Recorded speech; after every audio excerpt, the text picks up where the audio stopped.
پھر کون سا لگاؤں محترمہ، آپ ہی بتا دیں، احمد نے منہ بسورتے ہوئے کہا۔ سر نصرت فتح علی خان کا کوئی بھی لگا دو، ثنا نے بتایا۔ کون سے خان کا؟ اچھا ہاں، ایسے مت دیکھو، کون سنتا ہے اس دور میں نصرت کے گانے؟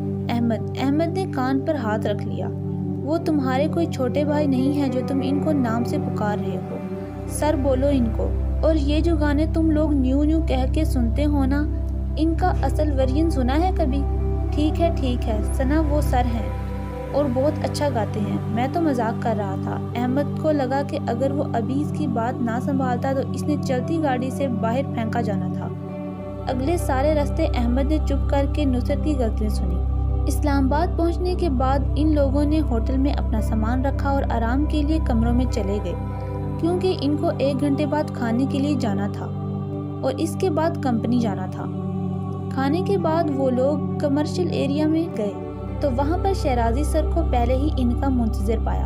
حزلان آگے بڑھ کر ان سے ملا، پھر احمد اور آخر میں مائرہ اور ثنا بھی۔ سناؤ جوان، کیسے یاد آ گئی اسلام آباد کی؟ جاتے ہوئے تو کہا تھا کبھی نہیں آؤ گے اب، شہرازی صاحب نے احمد کو آنکھ مارتے ہوئے کہا۔ ان کو شک سا ہو گیا مائرہ اور ثنا کو ساتھ دیکھ کر۔ جب انہوں نے آنکھ کے اشارے سے احمد سے مائرہ کی طرف اشارہ کیا تو اس نے ہاں کہہ دی، جس کی وجہ سے ان کی خوشی دوبالا ہو گئی۔ کہا تو آپ نے بھی تھا کہ صحت کا خیال رکھیں گے، لیکن دیکھیں خود کو کیا کر لیا ہے آپ نے۔ حزلان نے بات گھمائی اور ساتھ ہی صحت کے بارے میں بھی دریافت کر لیا۔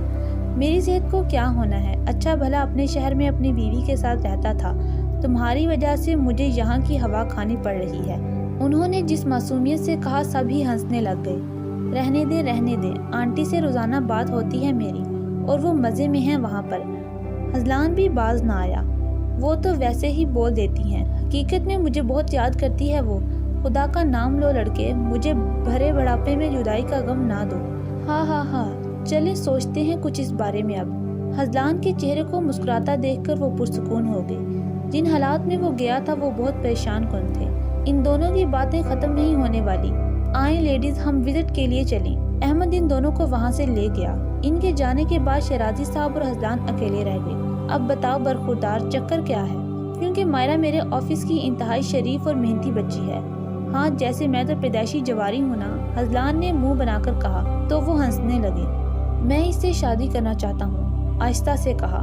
اوئے تم تو بڑے تیز نکلے، نہ پسند نہ منگنی، سیدھا شادی۔ انہوں نے بات کو مزاح کا رخ دیتے ہوئے حزلان کی کمر پر ہاتھ دھرا، لیکن وہ سیدھا بیٹھا رہا۔ پہلے پسند کرنے کا انجام دیکھ چکا ہوں میں۔ وہ یکدم سیدھے ہوا۔ حزلان اسے بھول جاؤ، نہیں تو خوش رہنے میں تکلیف ہوگی۔ حزلان کچھ نہیں بولا۔ کیا محبت کرتے ہو مائرہ سے؟ میں نہیں جانتا، بس اتنا جانتا ہوں کہ وہ اچھی لگتی ہے، پاس ہوتی ہے تو اپنی پریشانی بہت چھوٹی لگتی ہے۔ یقین جانے پچھلے 3 دن سے ایک سگریٹ نہیں پیا۔ ہاں، بس اب وہ انکار نہ کر دے۔ وہ نہیں کرے گی نا انکار؟ حزلان نے بھیگی آنکھوں کے ساتھ ان کی آنکھوں میں دیکھا۔ وہ بھی نم سا مسکرا دیے۔ انشاءاللہ منع کرنے والی کوئی بات ہی نہیں ہے۔ عافیت جانتی ہے کیا اس بارے میں؟ نہیں، وہ تو یہ بھی نہیں جانتی کہ میں اسلام آباد میں ہوں۔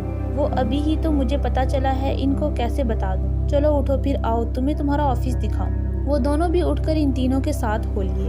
رات میں کھانا کھانے کے بعد تھک ہار کر جب وہ ہوٹل میں پہنچے تو مائرہ، جس نے پلان کیا ہوا تھا کہ کمرے کی بالکونی سے شہر کی چہل پہل دیکھے گی، جاتے ہی سو گئی۔ ثنا نے بھی سونے میں دیر نہ لگائی، جبکہ حزلان کی آنکھوں سے نیند کوسوں دور تھی۔ صبح تقریباً 9 بجے ان کے دروازے پر دستک ہوئی۔ ثنا نے اٹھ کر دروازہ کھولا، جبکہ مائرہ بیڈ پر ہی بیٹھی رہی۔ اوہ سر، آپ ہیں؟ مجھے لگا سروس کی طرف سے کوئی ہوگا۔ حزلان نے اندر جھانکا تو وہ بیڈ پر بغیر دوپٹے کے بکھرے بال لیے بیٹھی تھی۔ وہ پیاری تو بالکل نہیں لگ رہی تھی۔ ثنا، میں اور احمد فیصل مسجد جا رہے ہیں تو ہم نے سوچا آپ لوگوں سے بھی پوچھ لیں۔ اتنے میں احمد دروازے پر آیا اور بولا، ویسے محترمہ آپ نہ جا کر پچھتائیں گی، آج موسم بھی اچھا ہے۔ حزلان کی طرف اشارہ کیا۔ فوٹوگرافر بھی ہمارے ساتھ ہے۔ اب آپ لوگوں پر منحصر کرتا ہے کہ یہاں ہوٹل میں بیٹھ کر بور ہوں یا ہمارے ساتھ چلیں۔ احمد نے آخر میں آنکھ ماری، جس پر ثنا تب اٹھی۔ سر یہ بھی ساتھ جائے گا؟ احمد کو یکسر نظر انداز کر کے بولی، کیا کریں، اب لے کر جانا پڑے گا۔ حزلان نے بھی دکھی منہ بنا کر کہا، میں مائرہ سے پوچھ لوں پہلے۔ چلیں آپ پوچھ لیں، اور پھر اگر جانا ہو تو نیچے ناشتے پر آ جائیے گا۔ حزلان یہ کہہ کر چلا گیا۔ ان دونوں نے بھی انجان شہر میں اکیلے جانے سے بہتر یہ سمجھا کہ وہ حزلان اور احمد کے ساتھ چلی جائیں۔ اب وہ لوگ فیصل مسجد کی پارکنگ میں کھڑے تھے۔ مائرہ کی نظر تو جیسے اس کے میناروں پر جم چکی تھی۔ وہ ارد گرد سے بے نیاز ہو کر آگے بڑھتی جا رہی تھی۔ جب اس نے دیکھا کہ اس کے ساتھ صرف حزلان کھڑا ہے جو کہ مختلف زاویوں سے تصویریں بنا رہا ہے، جبکہ احمد اور ثنا دوسری طرف جا رہے ہیں۔ میں نے ان دونوں کو دوسری طرف جانے کو کہا ہے تاکہ وہ وقت گزار سکے۔ حزلان نے اس کی آنکھوں میں موجود سوال کا جواب دیا، جبکہ دوسری طرف محترمہ ادھر آؤ، ہاتھ نہ لگاؤ مجھے ڈفر۔ ثنا نے جھٹکے سے بازو چھڑایا، کیوں کباب میں ہڈی بننے کا شوق ہے؟ اگر اللہ نے تم میں 206 کی بجائے زیادہ ہڈیاں رکھ دی ہیں تو کچھ ڈونیٹ کر دو۔ اف اللہ۔ ثنا کا ہاتھ اس کی جوتی کی طرف بڑھتا دیکھ کر احمد نے اپنے دونوں ہاتھ آگے کر دیے اور بولا، اچھا سوری، میں کہنا چاہ رہا تھا کہ ان دونوں کو اکیلا چھوڑ دو۔ کیا مائرہ بھابی کے ساتھ گوند سے چپک گئی ہو؟ او اچھا۔ ثنا نے سمجھنے والے انداز میں سر ہلایا۔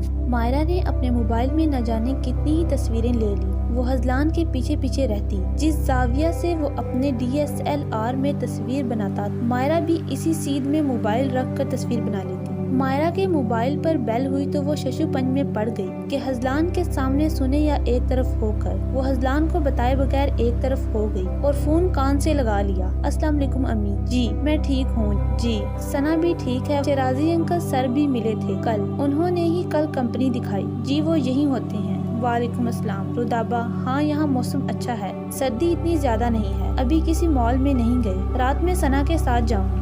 وعلیکم السلام احمد۔ ہاں جی میں ٹھیک ہوں، کیا چاہیے میری جان؟ ابھی ہم مال میں نہیں گئے کسی۔ چلو ٹھیک ہے، میں لے لوں گی۔ اچھا رودابہ کو دینا فون۔ رودابہ ذرا ایک طرف ہو جاؤ، پتہ نہیں سب ٹھیک ہے یا؟ اچھا جو میں بتاؤں گی ناراض مت ہونا۔ مجھے رحمت ملی؟ نہیں آنٹی، اور وہ نہیں تھے۔ نہیں راستے میں ملی، اسکول کے ساتھ آئی ہوئی تھی۔ اسٹار اسٹوڈنٹ کو کسی دوسرے اسکول کے دورے پر لے کر جا رہے تھے، راستے میں ہوٹل میں ملی۔ اچھا بتا رہی ہوں نا، وہ پھر سے شادی کر رہی ہیں۔ رودابہ میں کیا کروں، میں کیسے روکوں اس لڑکی کو؟ نہیں میں نہیں رو رہی ہوں، مجھے غصہ آ رہا ہے۔ ہاں ٹھیک ہے، میں اس کے لیے دعا کروں گی، اللہ اسے بچا لے گا۔ تمہیں کچھ چاہیے؟ ہاں ٹھیک ہے، تم دونوں لسٹ بھیج دو، اللہ حافظ۔ مائرہ فون بند کر کے مڑی تو حزلان کو اپنے بالکل پیچھے فارغ ہونے کا انتظار کرتے ہوئے پایا۔ وہ ہڑبڑا گئی۔ چلیں اب سینٹورس جانا ہے یا نفل پڑھیں یہاں پر، کیونکہ ابھی اذانوں میں وقت ہے۔ حزلان نے گھڑی پر وقت دیکھتے ہوئے کہا، پہلے نفل پڑھ لیتے ہیں۔ اور وہ دونوں مسجد کے اندر چلے گئے۔ اف کتنی خوبصورت جگہ ہے یہ، ثنا نے کوئی تیسری دفعہ یہ کہا تھا، اور احمد اب تنگ آنے لگا تھا اس بات سے۔ ہاں بہت خوبصورت ہے، مجھے لگتا ہے اب مجھے اسلام آباد میں ایک فلیٹ لینا ہی پڑے گا۔ فلیٹ کیوں لینا ہے؟ تم کون سا روز آتے ہو؟ سر حزلان کی طرف رہ لیا کرنا۔ ثنا نے اس کی بات کا مطلب سمجھے بغیر اپنے مفید مشورے سے نوازا۔ حزلان کی طرف کیوں رہوں گا اپنی بیوی کو لے کر؟ احمد نے اسے سمجھاتے ہوئے کہا، او ہاں یہ بات بھی ٹھیک ہے، تم لے ہی لو یہاں پر گھر۔ ثنا نے بھی اتفاق کیا۔ لو میں نے فلیٹ کی بات کی ہے اور تم گھر پر پہنچ گئی۔ احمد نے اسے چڑھاتے ہوئے کہا، تم گھر لو یا مرغیوں کا ڈبہ، مجھے کوئی پرواہ نہیں ہے۔ ثنا چڑ گئی اور آگے چلنے لگی۔ ارے رکو تو بات تو سن لو۔ تھوڑی ہی دیر میں اس کے ساتھ چلنے لگی۔ آؤ میں تمہاری تصویر کھینچتا ہوں، یہاں روشنی بہت اچھی ہے۔ احمد نے اسے منانے کی کوشش کی۔ چلو تم یہاں کھڑے ہو کر بناؤ تصویر۔ ثنا نے بھی حکم چلایا اور پھر وہ دونوں تصویر بنانے لگے، جب تک حزلان نے مائرہ کو فون کر کے مسجد کے اندر بلوایا۔ نوافل پڑھنے کے بعد وہ لوگ سینٹورس مال چلے گئے۔ وہاں پر ثنا احمد کے کہے بنا ہی مائرہ اور حزلان سے الگ ہو گئی۔ ایک لمحے کے لیے مائرہ نے سوچا کہ وہ اتنی تبدیل ہو گئی ہے کہ احمد کی وجہ سے اب اسے بلا تک نہیں رہی، اور دوسری طرف یہی حال ثنا کا بھی تھا۔ یار احمد، ویسے یہ مائرہ زیادہ تبدیل نہیں ہوگی، اس نے ایک دفعہ بھی نہیں پوچھا مجھ سے، نہ ہی میرے پاس آئی ہے۔ وہ دونوں ونڈو شاپنگ کر رہے تھے۔ ایک بیگ کو دیکھتے ہوئے کہا، ہاں تو آپ جیلس ہو رہی ہیں محترمہ؟ نہیں جیلس کیوں ہوں گی میں، جیسے میں مائرہ کو جانتی نہیں۔ ثنا کی نظر اب بھی اس بیگ پر۔